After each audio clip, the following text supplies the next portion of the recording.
What if I were to suggest that you play a key role in the awakening world? And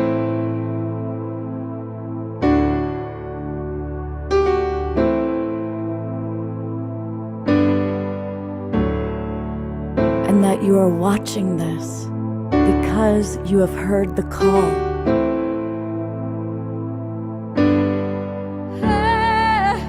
We can start right now by opening our hearts and minds.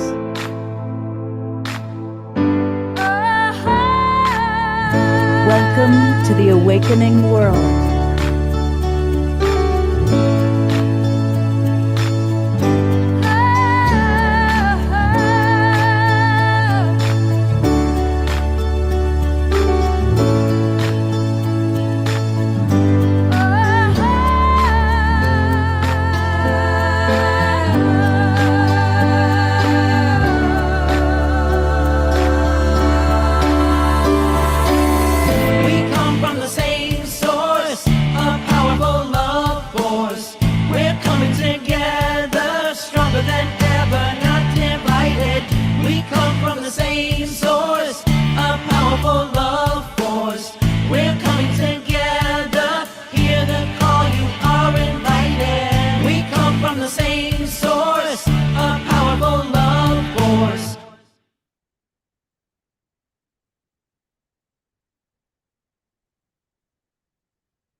Good evening, everybody, and welcome to the Awakening World Wednesday night edition. We're doing 4 shows this week.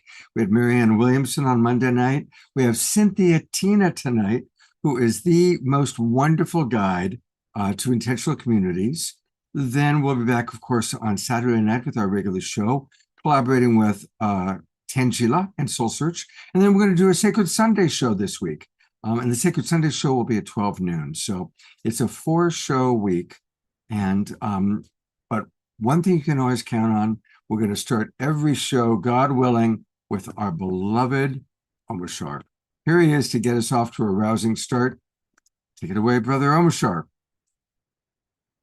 God willing, that's pretty cool. I am willing. And welcome everybody, and welcome everybody watching on Facebook and YouTube. We know there's millions of you watching, and the replays. And really tonight is an exciting one for me because I'm looking for community to be amongst. And it's really important to have the people that are on a similar resonant page as you are with you. And so with that, I'm just going to change my background and get ready for...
shining like the stars, and the way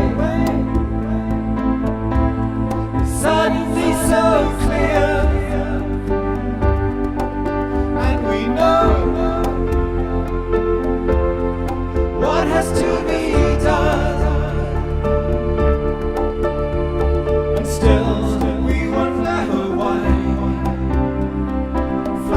flowers keep on blooming, the stardust in our eyes lifts us all to a higher plane, a deeper truth, our rightful place. Still, we wonder why.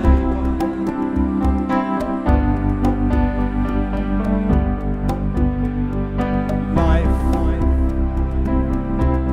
a promise to fulfill. Now, a vision is revealed, and the blessing of who we really are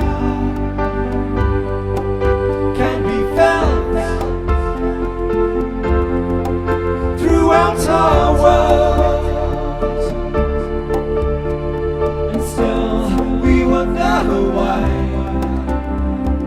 flowers keep on blooming, the stardust in our eyes lifts us all to a higher plane, a deeper truth, our rightful place. And still we wonder why.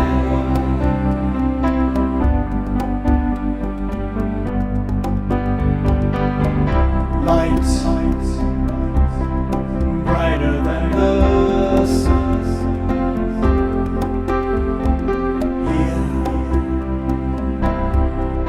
here where life is,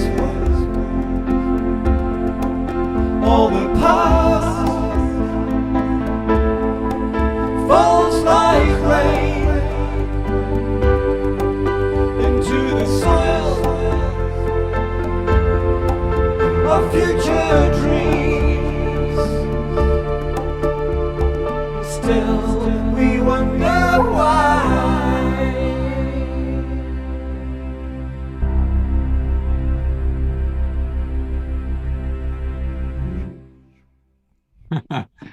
Thank you so much, beloved Omar Shar. And My of pleasure. course, I'll be back with more. I want to welcome all the people who are in our Zoom room, but I also want to welcome all of you who are watching on Facebook, on YouTube, on the Conscious Awakening Network, Humanities team. Welcome. Also, welcome to all of you watching the recording. You know, more and more people are telling me that they watch the replay on our YouTube channel or on some of the Facebook pages. For any of you who are watching live right now, I want to invite you, come on into the Zoom room. We're going to have a lot of interaction with our guest, Cynthia Tina. You're going to have a chance to ask questions and even take a fun quiz. So it's really easy to join us. Just go to globalpeacetribe.com, globalpeacetribe.com. If you're new to us, you can learn all about us, all the different shows, shows you the different upcoming shows that we've got coming on. And then register for the new season, which is happening right now. And there's lots of different levels that you can register at. You'll immediately get the Zoom room links to all of our shows. We always do a show on Wednesday night and Saturday night, and then a lot of extra shows. As I mentioned before, like this week, it's a 4-show week. So come and join us. There's a lot happening here. You know, 20 years ago, 30 years ago, everybody was looking for their soulmate. But have you noticed that now everyone's looking for their community? It really is a noticeable difference. That people are much more interested in finding that right community. Now, there's different levels of community. We're a community. We're an online community. And we occasionally get together once a year for a retreat. But there are, of course, extraordinary intentional communities forming all over the world. And there's a wonderful woman who's been on the show a few times now. I try and bring her here once a year, named Cynthia Tina. And she has traveled to so many of these communities. And she is the woman who puts together Eco Villages tours. And she is our guide tonight. And I just want to say she is our guide forever for really all things having to do with finding your correct intentional community. So thank you, Cynthia, for coming back to be with us again. And briefly, she has traveled to 200 intentional communities around the world. She lives in a Vermont eco-village in her own self-built home. It's the one she's in right now. And she's also the founder of Eco-Village Tours and the founder of Community Finders. She is it. She's your one-stop shopping spot to learn everything we've always wanted to know, but we're afraid to ask about communities. So she's going to do a presentation tonight, but we also are going to take your questions. So if you have any questions, please pop them in the chat box. I'll keep track of it. And Cynthia, welcome back to the Awakening World. Thank you so much, Scott. Really great to be back. Hi, everyone. Good to see you all. Thank you for being here. And yeah, thank you, Omashar, so much for that beautiful song. It was really touching, and I loved seeing everyone dancing. It's a wonderful way to kick things off. So yeah, I'm excited to share. I do have a presentation for you, so I will queue up my screen share here. All right. Okay, so yeah, as Scott mentioned, this is a presentation about intentional communities. My aim is to make it interactive, and so Scott and I will be working together to, help you get your questions answered and engage with some of the activities we have planned. It's going to be kind of a two-part presentation. The first part, I'll be sharing more about my story and offering you some resources. And then the second half is just a journey online through many of the communities that I have visited. So it's kind of a virtual tour of intentional communities. So I'll just share that I did not grow up in intentional community, grew up a pretty mainstream suburban lifestyle, but one way or another, I think through a strong connection with nature as a child, I found my way to some communities that people were practicing permaculture. They were into spirituality, into deeper connection with each other and our planet. And this was so inspiring for me at an early age that I decided that I wanted to travel and visit more of these communities. So as Scott mentioned, I've been fortunate at this point to have visited more than 200 communities around the world, which is a really big number, and has been such a privilege to have gotten to do all that journey. These days, I don't do quite as much traveling. I've mostly been grounding into my home, which is where I'm calling in from right now, Headwaters Eco Village, located in central Vermont. And this is a photo of our community garden, very lush in the summertime. I'm actually noticing right now that this photo is from a few years back because our garden is much bigger. Actually, there's a whole garden section where that tractor is right now. And I would say that the garden truly is where we come together as a community, lending a hand to grow our food on the land where we live and have that food nourish us throughout the seasons, because obviously we're here in Vermont, so we have pretty strong winters. That's that photo in the corner is what the winters look like. And we are 8 households on about 15 acres. One of the unique things about our community is when you join, you actually build your house. So a lot of intentional communities, when you join, are buying or renting something that already exists. In our case, I bought in and I proceeded about 4 years ago to start building my house, which is still a work in progress, but I'm very proud to have been building a house that I'm now living in. It is a hybrid, if you will, of mainstream building techniques, which my father, who helped me build it, is partial to, and the more natural eco building that I really appreciate. So I've learned so much in the process about myself and hard work and perseverance. I've also learned a lot about community. These are some photos of friends and family members who've helped me to build the house, including this photo here in the bottom right corner is of a neighboring community here in Vermont that actually came to my community, and we did a work exchange day. So just, projects like this, when you live in community, get to be a experience of sharing resources, sharing knowledge, sharing tools, just a lot of sharing and collaboration. I'm very grateful for all of it. So, yeah, I think this might be a good moment to talk about more specifically what is an intentional community. So I'm going to put up here the definition from an organization called the Foundation for Intentional Community. And they have a fantastic website. If you haven't been to ic.org, they have a big map of all the different communities. And this is an organization that I worked with for a number of years as a director. So, intentional community, a group of people choosing to live together or regularly share resources on the basis of explicit common values. So really at the core of all this is common values.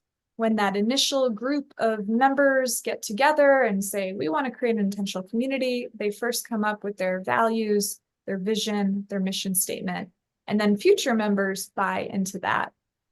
And that's really what distinguishes an intentional community from, let's say, just a retirement community in Florida, where sure, people live together, but there's not like a deeper purpose.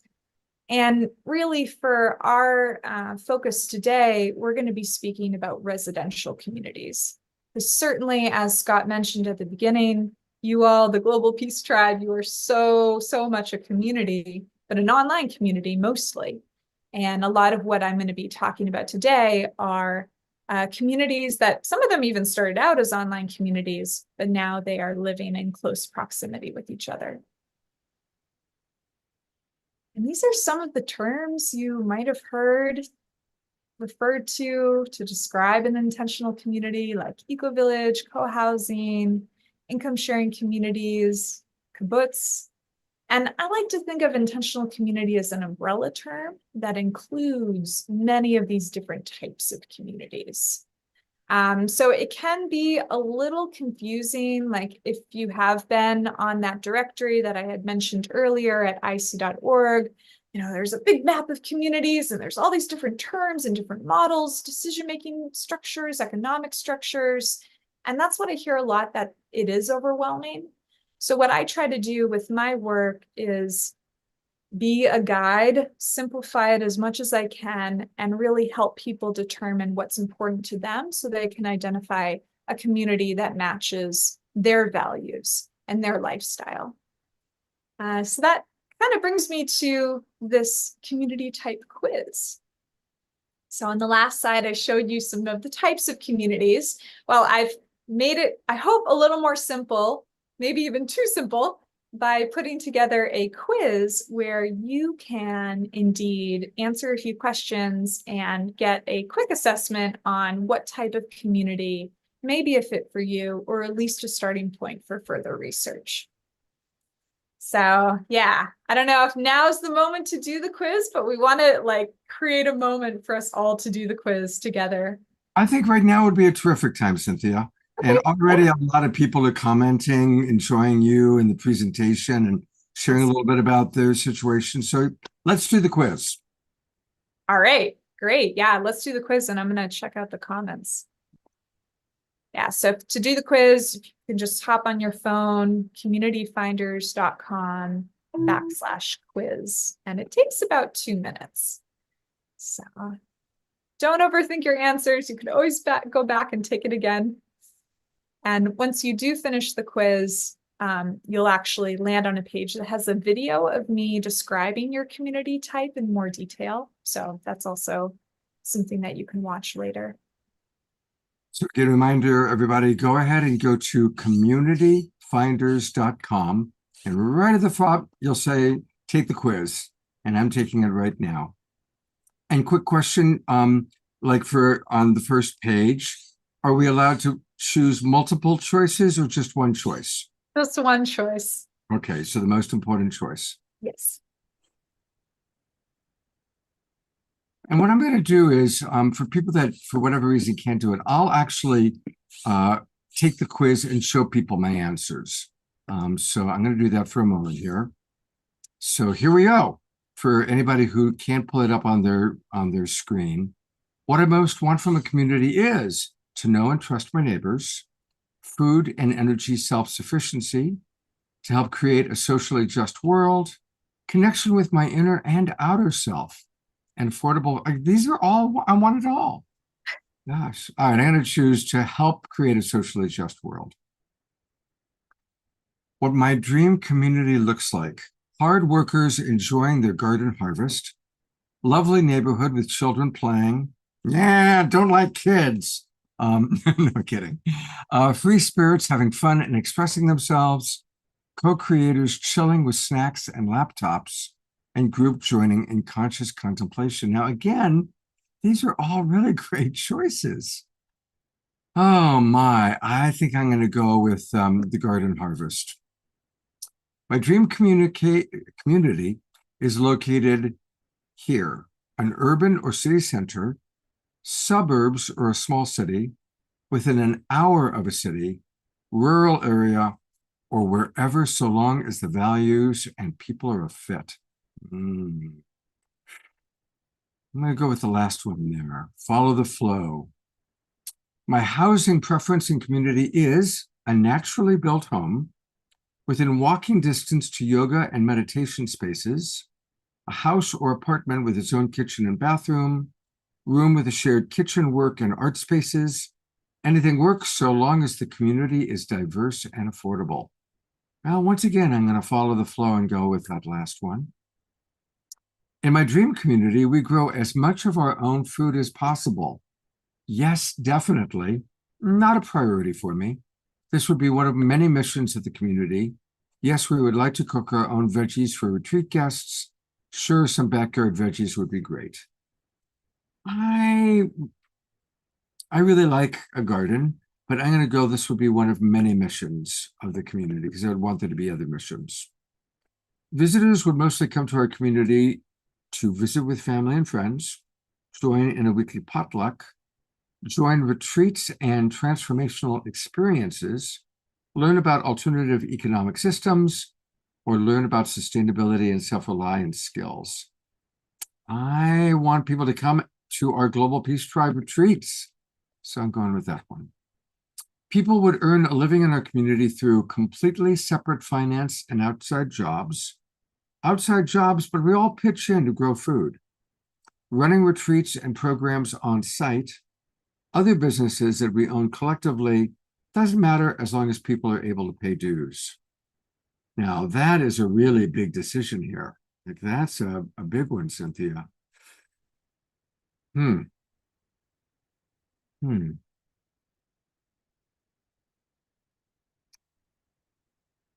Well, the greatest fantasy, it's extra work, but I'm going to go for running retreats and programs on site. And here I am. And I am curious. And so for all of our people who are watching, if some of the people that are in the Zoom room, definitely put your results or some of the things that stood out for you in the chat box. And if anybody wants to share verbally, raise your hand, do the little raise your hand thing that you find on your computer, and we can listen to some people share. And we'll start with our beloved Omashar. I'm curious what, because I would love to live with Omashar. So I'm curious how your answers might have jived with. Only if you're cooking, brother.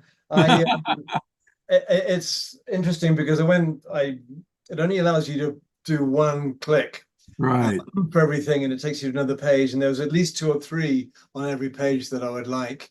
And I'd like to live in a rural area in my own eco-built house, with my own, with a group gardening. So most of our food is coming from the garden, and conscious retreats on the property as a source of income and as a source of self-feeding from a spiritual perspective. And so that is kind of the gist of what I have suggested to me by the quiz I just took. I'm not too sure if that answers any questions, Scott, but yeah, well, it's good to know. it is. But, what was your choice on the income piece? What was your choice on that? Because that was the hardest one for me to decide. Well, really, as long as everyone can pay their dues, I don't really think it matters, because I think sometimes if you join a community, You might come in with half an income and you might be able to turn it over into an income from the community. Whatever really works, because it depends. If it's a long established community, they might have long established rules. If it's new protocols, if it's a newly established community, you can bring in your own protocols to a certain extent. And so, yeah, I don't know. I guess half and half. Some income from outside and some income from inside, and maybe it'll end up being 100% from inside. And maybe the actual money that I had to put out ultimately will become very minimal because we'll be growing most of our food. And so, yeah, that's what I'm making up for the moment. Thank you, Omashar. And I know I put you on the spot a little bit by having you. It's okay. I don't mind. I'm used to it. Sylvia raised her hand. So, Sylvia, I'm bringing you on, and we want to hear what you have to say. Sorry, I was eating.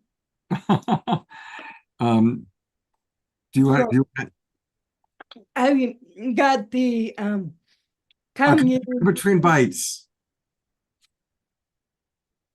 Okay. There we go. Can you hear me now? We can. Okay. I got commune, income sharing community, which most of those questions fit me. My dream is actually to be in a natural setting with a separate sleeping place and a way to live beyond money, with communication with the other nature beings, and co-creating with nature beings and other humans. Beautiful. All right. Thank you, Sylvia. I'll just read a couple comments and then we'll go back to Cynthia for her presentation. But I'm really glad we did the quiz because it gives you an idea of all the options, Cynthia. I mean, I learned a lot just taking the quiz about, oh, yeah, these are options. Anyway, Susan Bloomquist writes, I like Omashar's choices. I like the garden shared, but my own space. Work could be many ways. Outside work and retreats would be fun too, showing people how to live collectively and safely.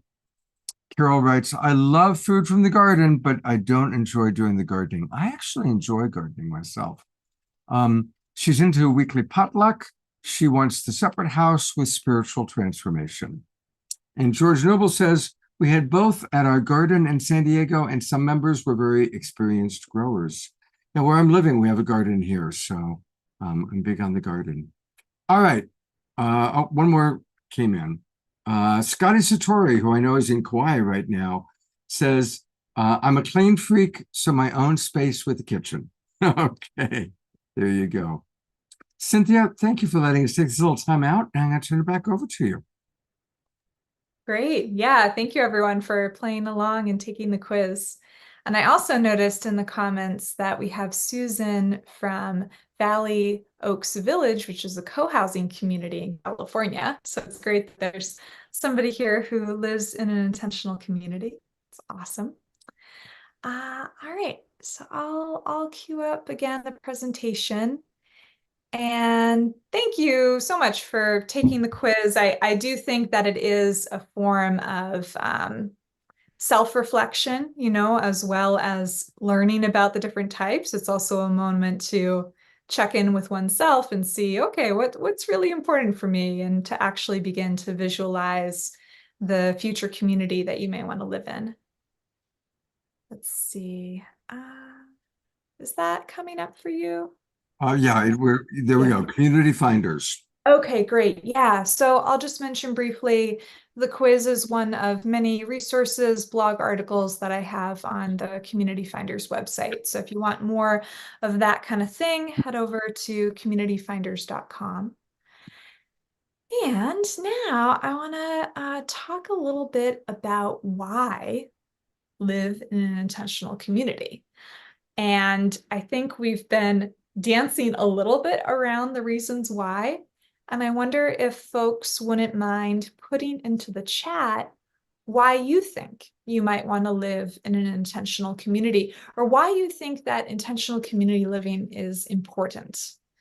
So go ahead and find the chat box and just put in a few words or phrases, anything that comes to you about why live in an intentional community.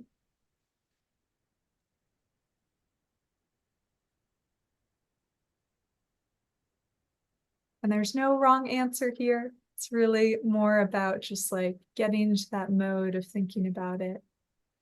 Scott says it's important because I want to spend my remaining decades with people that I feel close kinship with. It's really sweet. Yeah, so I'm hearing like connection, belonging, intentional community can be important to develop human communication skills. Ooh, I love that. Yes, definitely something that we all could work on developing, and intentional community is a great classroom for that.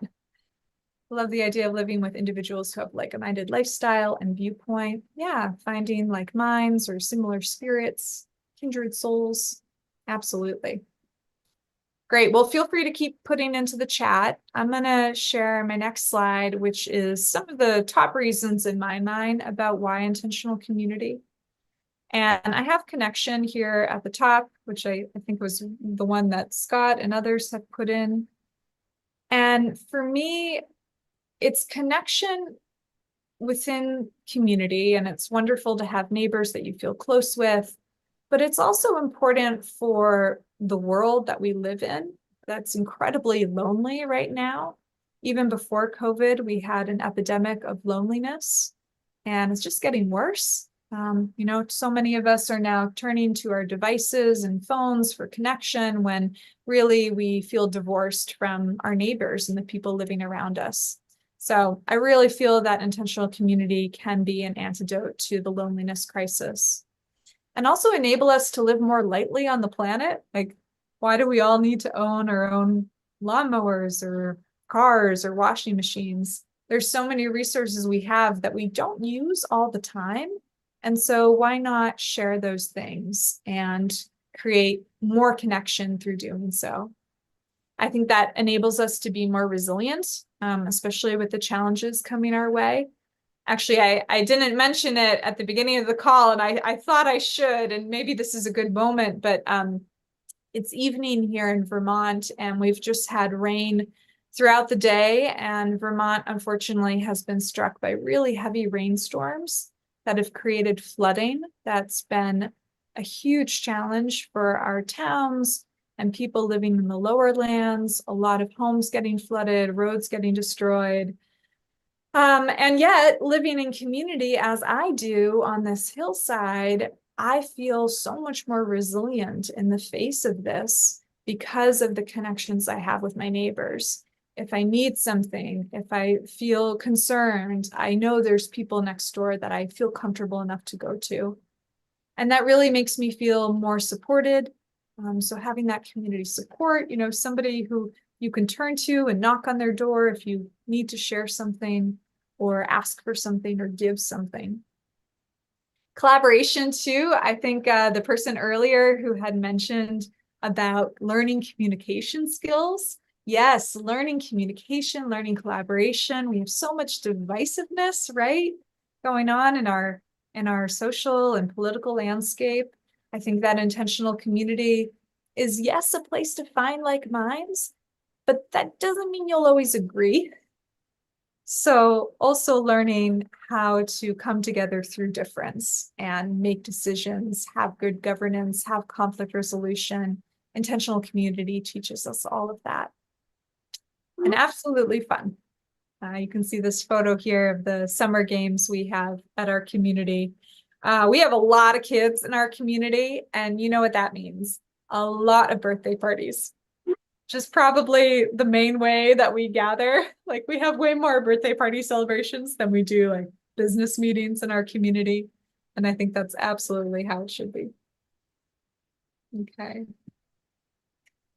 All right, so a few more resources for you, and then we're going to get into the tour of communities. And I really appreciate what everyone's been putting into the chat. Some really lovely comments here and stories. Thank you for sharing. All right, so I highly encourage you, if you're curious about intentional community living, to go visit a community. There are thousands of existing communities out there. There's online resources. You can indeed reach out to these communities, and if they give you the green light, go ahead and visit.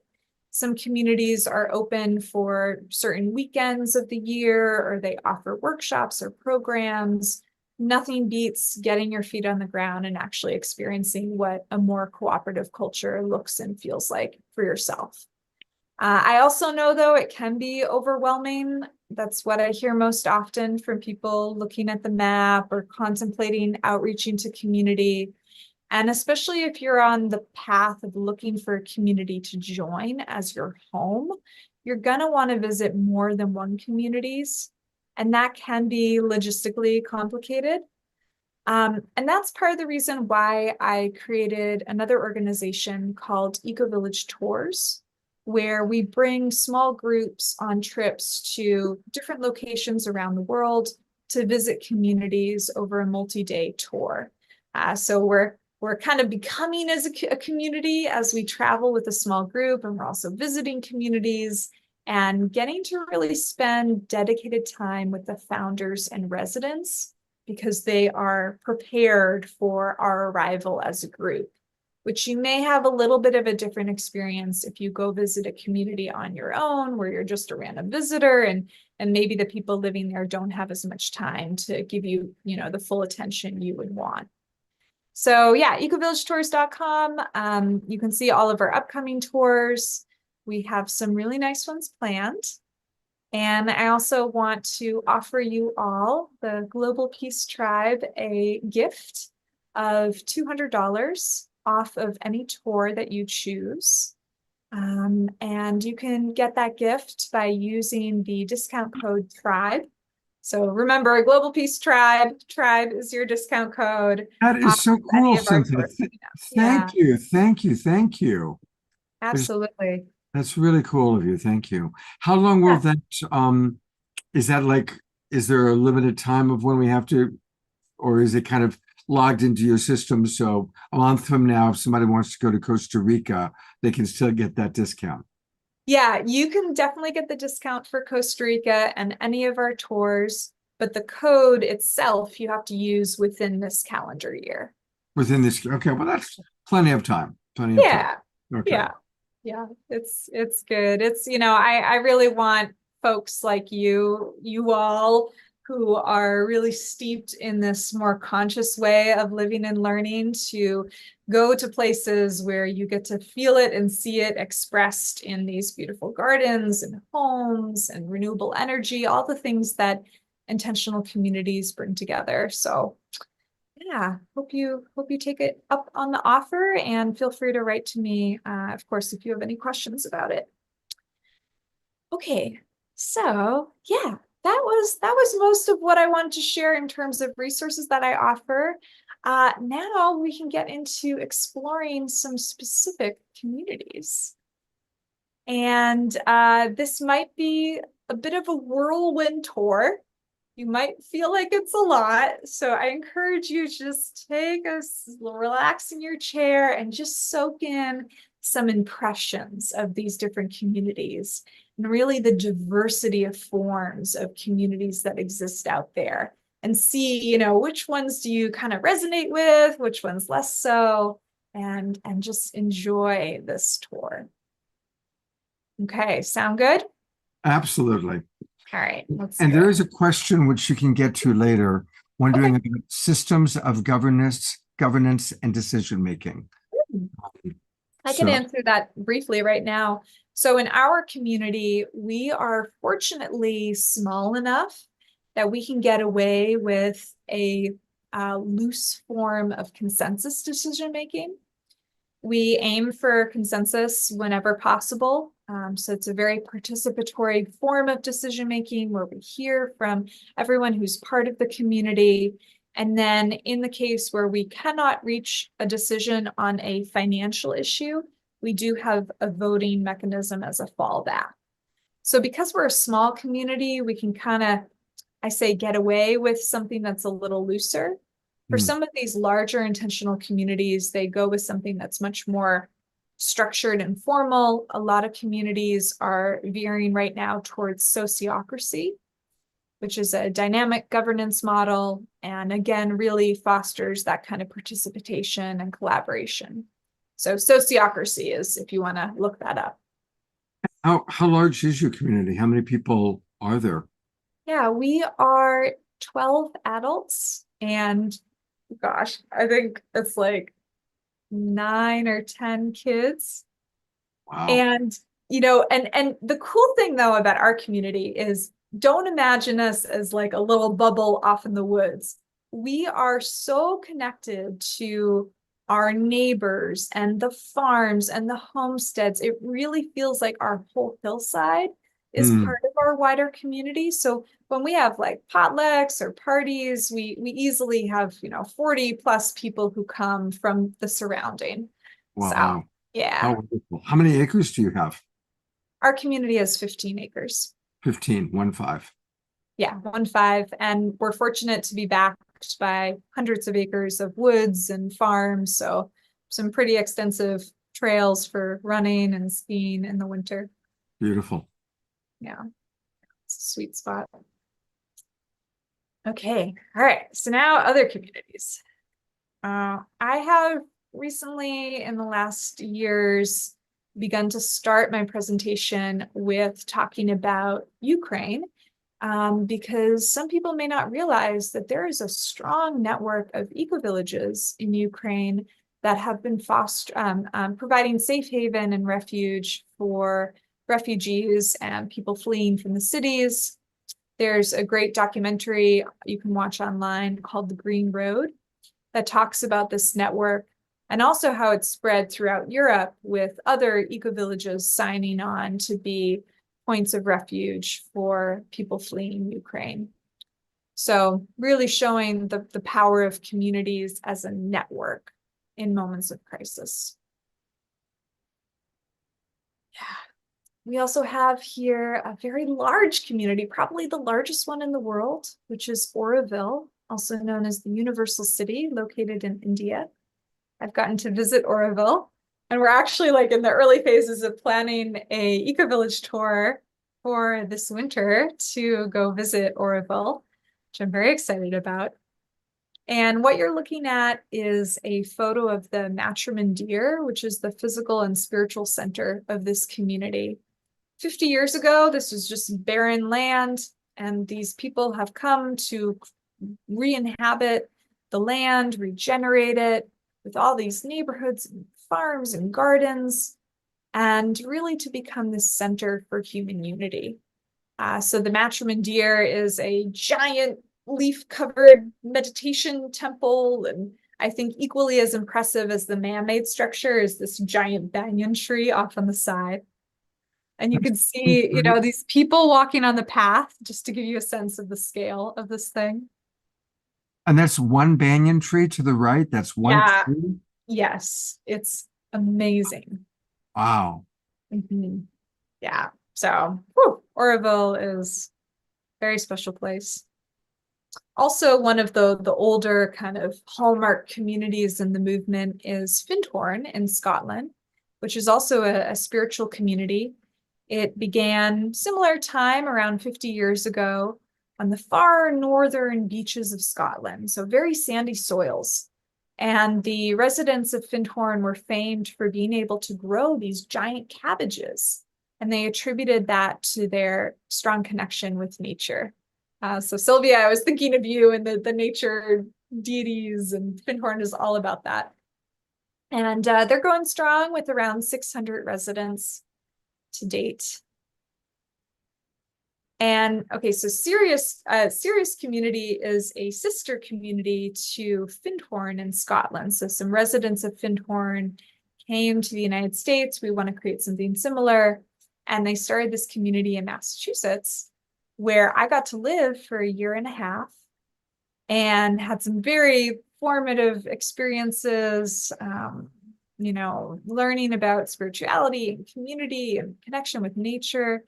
This is the community center building, which was made all out of wood from the land.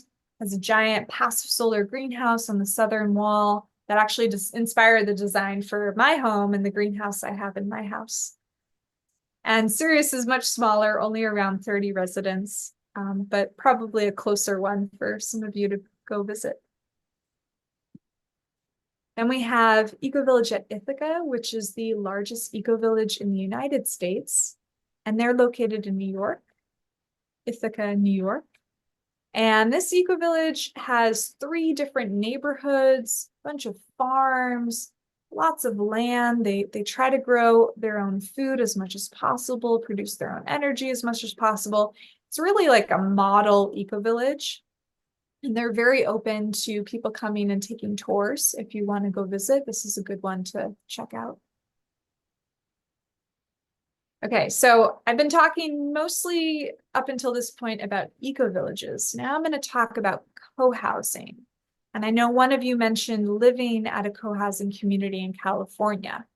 And co-housing, when you hear that term, you might think everyone joins and lives in a house together, right? Co-housing. But that's actually not what it means. Co-housing is a development model where residents have their own private units with their own kitchen, their own bathroom, and then access to shared facilities and spaces, usually a common house. So this is the classic model of a co-housing community. I really like this photo because you can see how many co-housing communities are structured. Parking is off on the side so that the central area becomes pedestrian friendly. Kids can run around and play and not have to worry about cars. And everyone has their own space, maybe some duplexes.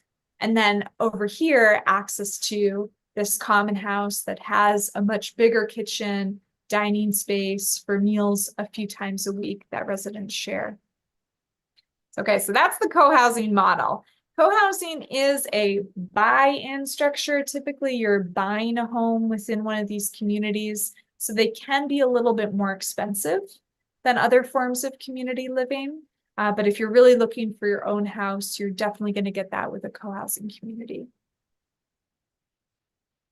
Here's another kind of co-housing community that is utilizing the community land trust model. So it's a mechanism to create more affordable housing, which is definitely needed right now, given our housing and affordability crisis. This one's located in Pennsylvania. We have places like Riverbed Ranch in Utah. Their model is to be much more focused on self-sufficiency and food production. They have chosen to divide their land into 2-acre parcels and give that to each of the residents who join, with the expectation that residents create like mini farms on their 2 acres and a lot of sharing of tools and resources among the farms. So another model. And we have places like Heartwood Co-housing in Colorado. This is the largest co-housing by land acreage. And so unlike Riverbed Ranch, where everyone got their 2 acres, notice in this photo how Heartwood Co-housing chose to design their community by clustering the homes quite close together. And that allows for everyone to have access to the wider land that is kept more natural. Yeah, so it's a way to get out of maybe this idea that we all need to have a big piece of property or our own fenced area. No, when we reimagine our design, it makes it possible for everyone to have access to more. Okay, then a spiritual community, another one, Lama Foundation in New Mexico. This is a community that is not really following any one spiritual path, but really embracing of a multiplicity of paths. They are known for the expression that community itself is their greatest teacher. So although they fly in and bring in all these teachers from around the world, really for them, the practice day in, day out of living in community is what fosters immense spiritual growth and personal growth and interpersonal growth. All of it you find in community. And I really think that's true because if you think about it, when you're living in community, you're surrounded by people, mirrors that are reflecting back to you parts of yourself, your shiny parts, your growing edges, and you have to sort of face that when you're living within the chamber of community. And another metaphor I've heard is the rock grinder. You know those old rock grinders that you would crank and the rocks would bounce around off each other and get smooth. Kids would play with this. And that's what it's like sometimes in community. You're kind of like bumping off of each other, but you're also getting smoothened out through that process and hopefully growing as a person. So can be challenging, but I think very much worth it. All right, so then on the other end of the spiritual spectrum, we have places like Homestead Heritage in Waco, Texas. This is a Christian homesteading community, 1,000 people living here and practicing their values, living on the land. We have another spiritual community that's also an elder community located in Virginia. It's called Elder Spirit, and they are a plus 55 community. So most of the communities we've been talking about so far are multi-generational, many different ages living together. Whereas Elder Spirit, they've chosen to put an age restriction on their community so that they can focus on providing services for aging in place, really specifically. That's their focus. They want people to age in place and age in community. And it's amazing because unlike a retirement community, it gives residents the options to live in a place where they have ownership. They have also responsibilities for the maintenance and upkeep of the community, and where they get to make decisions together and really decide what kind of culture they want to create. So I love this model. We're also going to be visiting this community on our Virginia Eco-Village tour at the end of August. Okay, so just a few more examples here. I love this example, Cooperation New West Jackson in Mississippi. This is a community that has been buying up dilapidated homes in a specific neighborhood, and as a cooperative, able to subsidize the living costs of people and fix up the homes and really revitalize this neighborhood. A similar thing has been happening at Junction Village Gulf in Canada, where unlike some of the communities we've been looking at where, where the residents buy the land, you build your house, this is a retrofit model where they're working with infrastructure right there in the town of Gulf and slowly buying up, little pockets of neighborhoods and turning it into an intentional community. And I'll also mention this model that I love, the ROC network, resident-owned communities. This is actually a network of intentional communities that have been created from trailer and mobile home parks. So I don't know if you're aware, but a lot of these mobile home parks are owned by a single landlord who really has control to drive up or down the prices. And what the resident-owned communities model is allowing is for residents to buy their community, and then they can set the prices, create more affordable and more cooperative forms of housing. Really great model. Something's kind of similar with this retrofit concept in Italy. There's a beautiful community, Torre Superiore. This is a 13th century stone village that residents have re-inhabited to turn into an eco-village.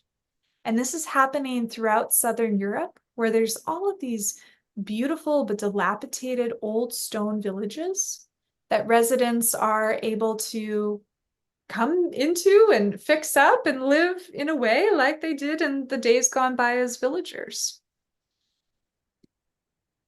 We have places like Alegria Eco-Village in Costa Rica, so beautiful, newer community and a lush paradise. This is also one that we visit on our Costa Rica tour, and really, has become a refuge for many expats from the United States, but also from around the world who are looking to kind of get out of some of the craziness happening in the United States and create a different way of life in a different location. And then this is the last community example I want to leave you with. And I also need to plug in my computer here because I'm getting low on battery. Let me just plug this in. Oh, cool. That's the slide.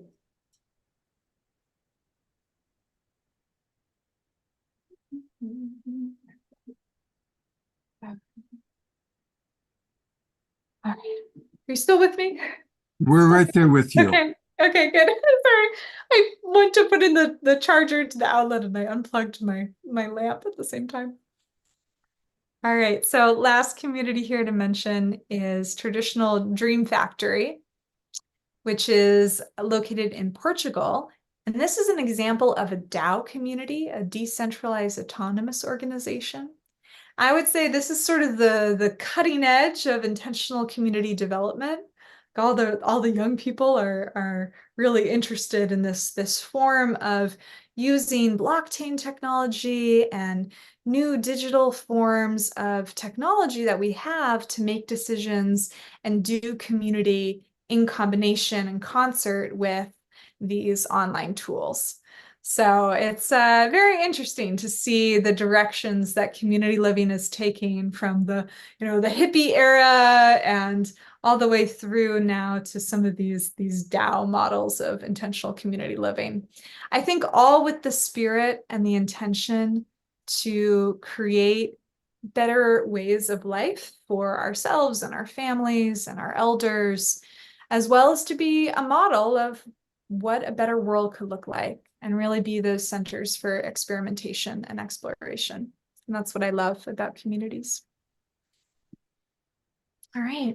So Wow. yeah, I'll just share my contact information to wrap up. Would love to hear from you if you want to get in touch about anything I've shared or would like to work together to help find your community fit or maybe help you start a new community that you've had a dream to build. And maybe I'll see you too on an upcoming Eco Village tour. I am very seriously interested in maybe doing the Costa Rica one with you because I've been wanting to go to Costa Rica, and I've got friends there. So there are some questions. Do you have time for a couple questions, Cynthia? Yeah, absolutely. Let me stop my screen share and Susan wants to know, there's about 5 questions here actually. Okay. Is there an acceptance process to be admitted into a community and what does that look like? Yeah, nearly all communities do have an acceptance process.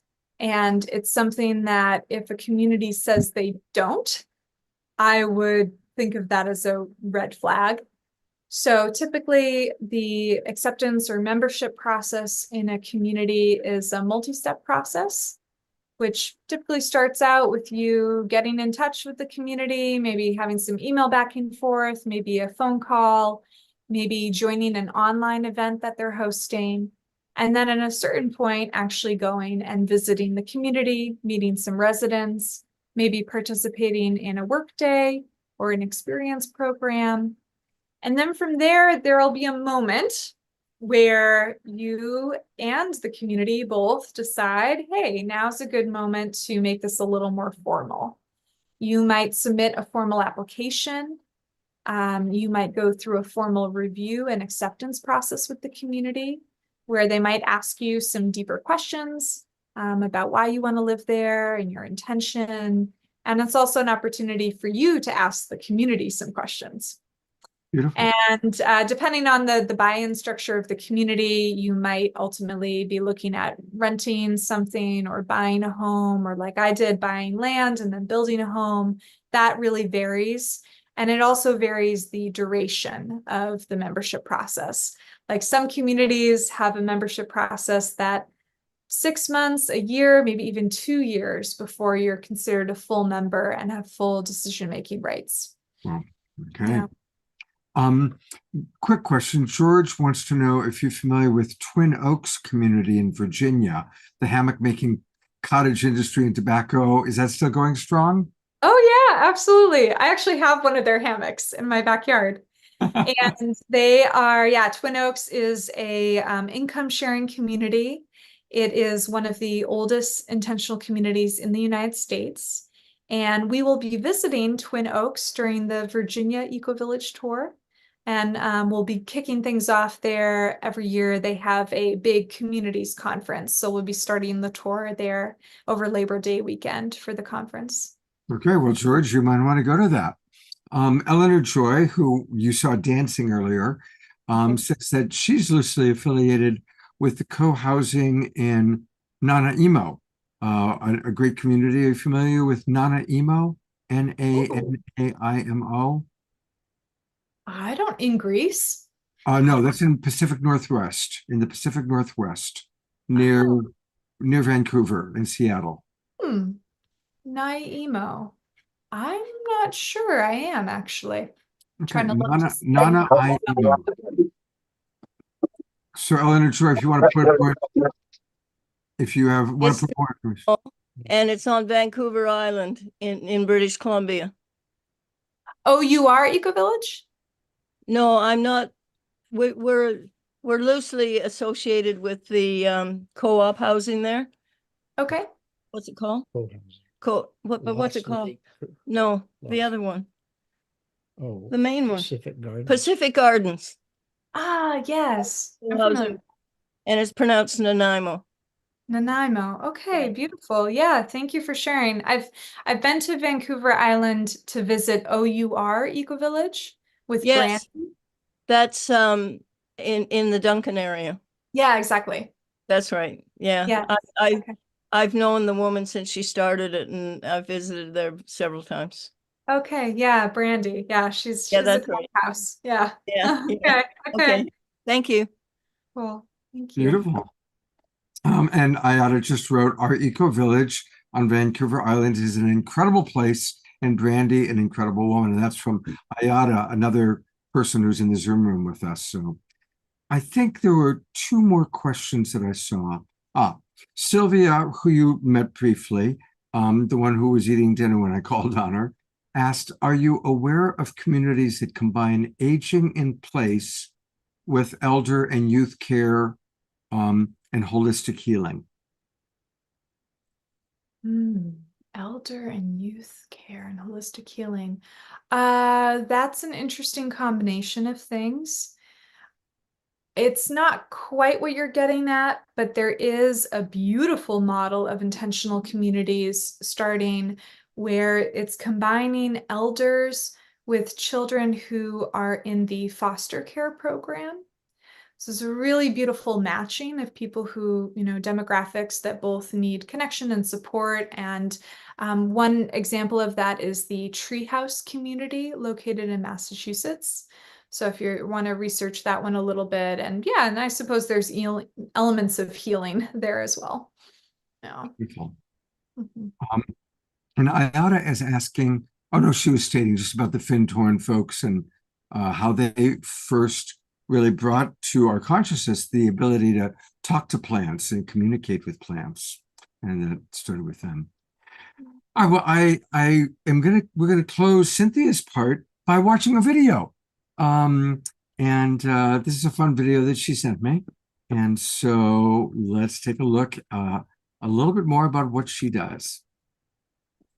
Oh, let me make sure that I have the right. Yeah, I did. Okay.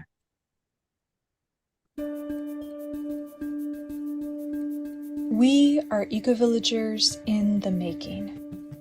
We are eco-village explorers. We believe the search for a better world is a critical undertaking at this time in human history. We believe that eco-villages and intentional communities of all kinds are the best examples we have for what a better world could look like. Therefore, we want to discover, learn from, and support existing eco-villages worldwide. Ultimately, we want to find our home within an established community or a new one we help to create. But first, it's imperative that we experience firsthand the regenerative community models already in development. We need to hear the stories of their founders, share the inspiration we witness, and know to our core that another world is not only possible, she is on her way.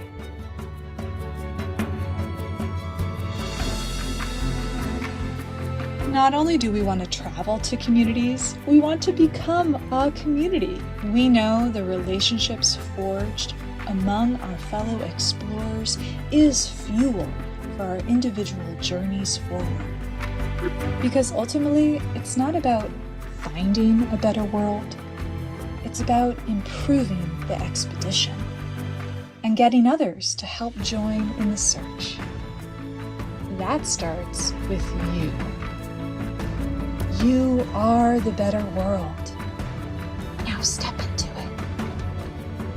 Join an Eco-Village tour today and help discover a better world.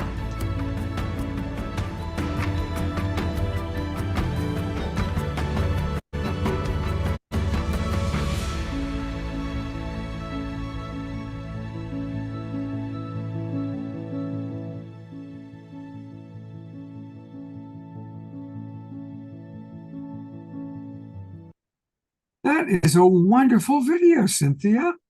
I love that video. It's beautiful. You're muted, by the way.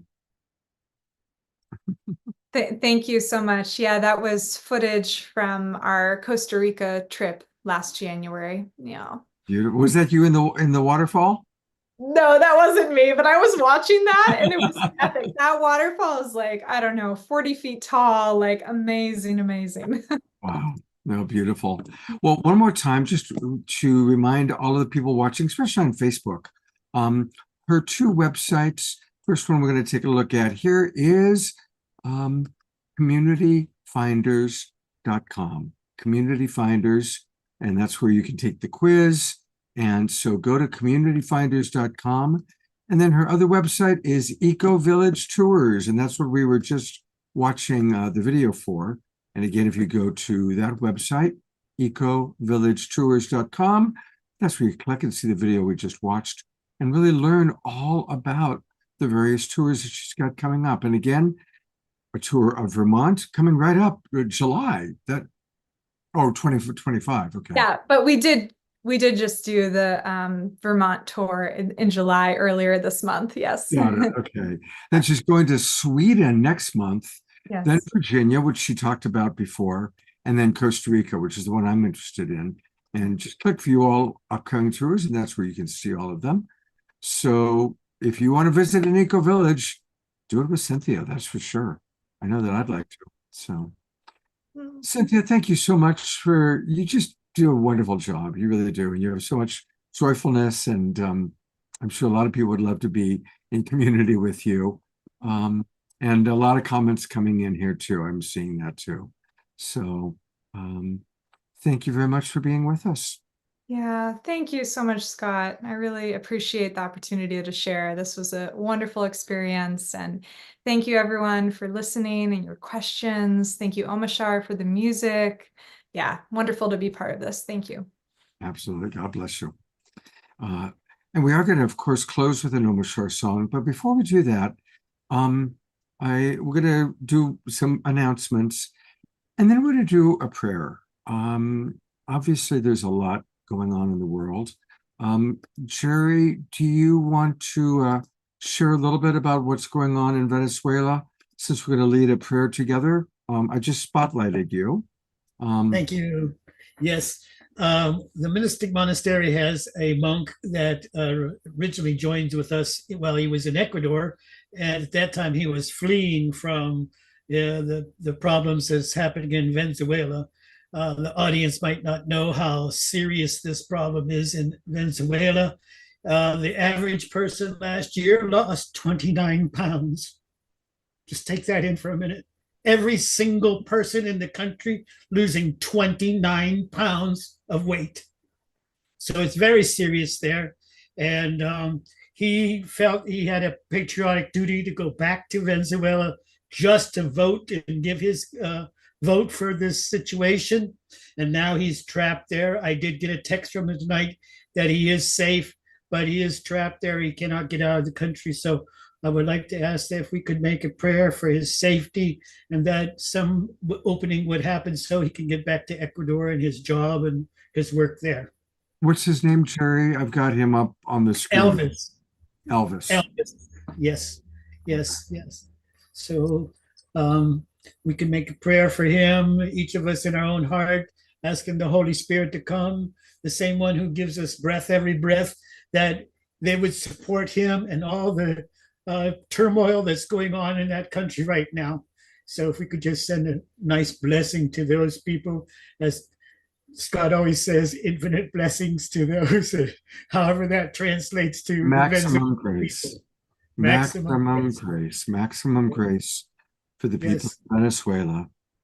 Yes. Maximum grace for the people in the Middle East, in Gaza especially. Yes. Maximum grace for our brothers and sisters in Yemen, in the Sudan, Yes. in the Ukraine, in Russia. Maximum grace for people all around the world who might be suffering tonight and today. Bless this world. May we find our way to global peace. And extra blessings for Elvis. May he find his way safely back home after doing his patriotic duty to vote. Maximum grace. And so it is. And so it is. Yes. Yes. And so we are. Thank you, Jerry. Thank you very much for letting us know about that. And let us know on Saturday night when we come back together on Saturday night. Let us know if how Elvis is doing. Okay. Yes, I would like to say a couple other things. That Sure. the Mystic Monastery is going to be an eco village with 10,000 acres of virgin rainforest. And the other thing is, I would like to say is, a lot of people have been asking me about the Love Pod. Yes, I am watching the show right now, and there is no satellite. I mean, there is no land-based internet available to me here. So this whole show, I'm literally going off the satellites at no extra cost, and it's working fantastically well. Wow. So, Cynthia, what we're talking about is we had a show a few months ago with people that sell something called the Love Pods, which is an alternative way. It's kind of like an alternative to Starlink, a way to connect to the internet. And remind us, Sherry, what does it cost? A couple of more things. It was designed by a First Nations tribe in Canada to actually make the most private internet available. So from your house to the tribe in Canada, you go by intranet, not internet, intranet, just like computer to computer. And there it is disguised so nobody can collect any of your information, any of your data, where you went to, where you just asked for directions to, none of that stuff. And it's $199 for the modem, which is a one-time charge. But then it's $48 a month for 100 gigabytes of data. And it's just like having a satellite phone. Toss it in your backpack and your phone's connected to it. You have service everywhere. I have not found a single dead zone in the whole 2 months I've had the thing. Okay. That's great, Jerry. And by the way, Cynthia, Jerry is the steward of 10,000 acres. 10,000 acres My in gosh. Puerto Rico. Wow. Where he has his mystic monastery. It's their own ecclesiastic nation. They actually have seats at the United Nations. Yeah. Yes. Oh my goodness. That's incredible. Yeah. Yes. Quietly, we've been building it. Yes. Amazing. thank- How could I learn more about that? Do you have a Mystic Monasteries? Is that Yes, I will put it in the chat. It's Mystic Monastery SJB.com, and SJB, so you can remember, it stands for St. John the Baptist. Mystic Monastery SJB.com. And there you can see what we're doing, videos, all kinds of things about our mission and the vision that we've prepared. okay? Okay, amazing. Yeah, I'll look into that. And Sherry, go ahead and put in the information about how people can order the Love Pods. People are asking about that. Okay, I'd be happy to, because it's not available to the public. The tribe has specifically said that only offer this to peace-loving communities. So we're being very careful in our distribution of even invitations. So I'll put in the chat a invitation that will let you go in with my name on it. Great. Thank you, Jerry. Thank you for doing that. Thank you so much. Sure. All right. Couple more announcements on Saturday night. We've got a couple wonderful shows planned. Saturday night, we are going to be doing another collaboration, with Tangela, and she's going to be bringing on some more of her soul search healers and psychics. Make sure you're in the Zoom room because we will be providing some readings for people. And we're also going to have lots of music. Ray Amana is coming back on to play more music. And do you remember, some of you from way back in the Saturday Night Alive days might remember Pollyanna Bush. Pollyanna was one of our musical artists who came on frequently. She's coming back to be with us. And of course, beloved Omar Shah will be with us. So that's coming up this Saturday night. And then for any of you in the Bay Area, there is going to be another Enlightenment Expo happening in Burlingame. Burlingame is near San Francisco Airport. And my friend Eden Amador and I are going to be heading out there and giving a lecture on enlightenment tips. And we're going to broadcast it as a Sacred Sunday show. So this Sunday at 12 noon, there will be a Sacred Sunday show starting at 12 noon. I'll send out an email to all of you that tells you how you can log on. It's free for Global Peace Tribe members. And Omashar will bless us with some music. Then you'll get some enlightenment tips from Eden and I.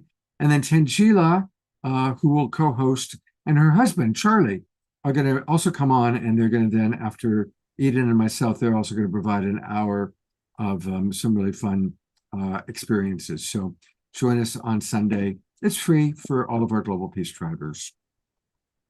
All right. Once again, thank you so much, Cynthia. Thank you so much. And we're going to close like we love to close with our beloved Omar Shah. That would be me. That is you. And Jerry, I'm amazed at how good the reception is, because often when I'm seeing you on screen, you're jittering all over the place. This is a really strong intranet connection you have. And so I'm tempted, brother, because yes, we know why. So yes, and interesting, you were talking about the breath when you were speaking about Venezuela and your friend and all the situation there, because I wrote a song yesterday called Just a Breath Away. And the breath to me is the source of all creation. It's our breath. And the secret is that our creator is just a breath away, because we're breathing Mother, Father, God, whatever you want to call that, all the time. So if you forget about it, just remember I'm a breath away. And so that is this song. And this is a world premiere. Wrote it yesterday. Go figure. I'm excited. And you ready? So take a deep breath.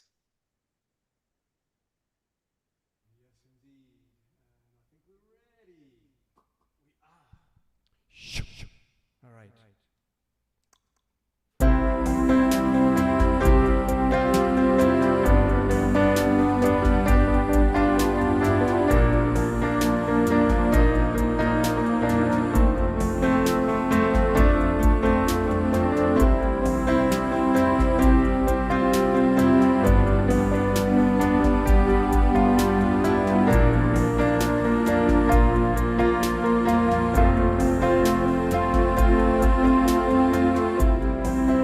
When you feel like giving up, when you feel like letting go, living in this topsy-turvy world,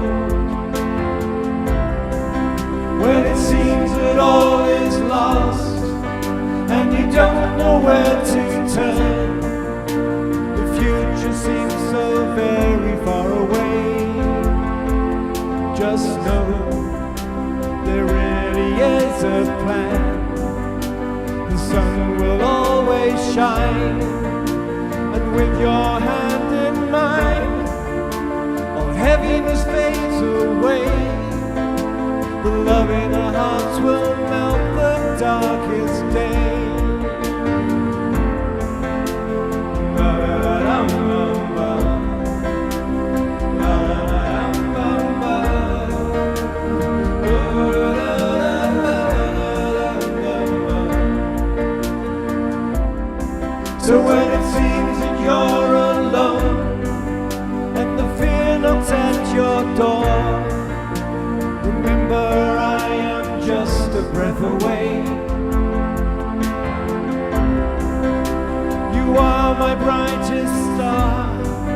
just forgotten who you are. Remember, there is nothing in the way. Just know there really is a plan. The sun will always shine, and with your hand in mine, heaviness fades away. The love in our hearts will melt the darkest day.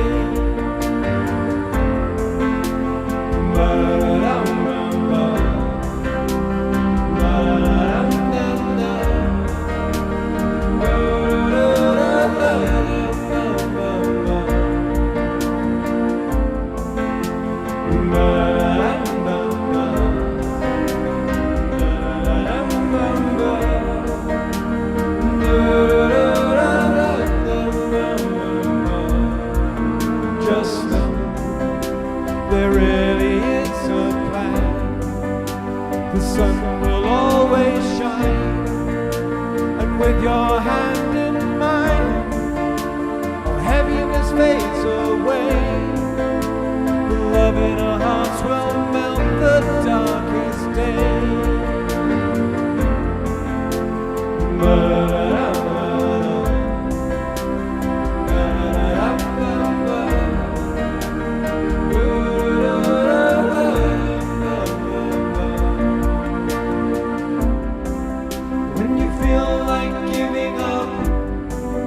When you feel like letting go,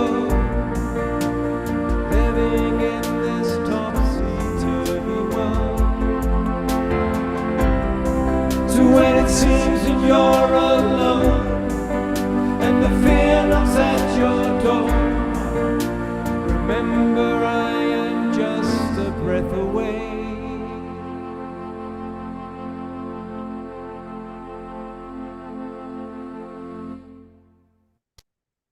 Oh, Mashar, that is a perfect song for these times.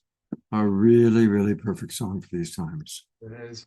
I sometimes feel that I'm just tuning into the collective, because this one knocked on my door. It said, "Write me now," and within 4 hours it was complete. Wow. And I'm just blessed, and to be speaking, sharing through my vessel, us all. So there it is. Well, we are blessed so by you, Mashar. I love you so much. And one last time, I'm going to bring Cynthia up. Thank you, Cynthia, for providing us with a beautiful evening and so much information, and looking forward to co-creating with you. So thank you very much. Good night, everybody. Look forward to seeing you all on Saturday night. Have a beautiful few days. Good night, everybody. Good night, everyone. Take care. Thank you.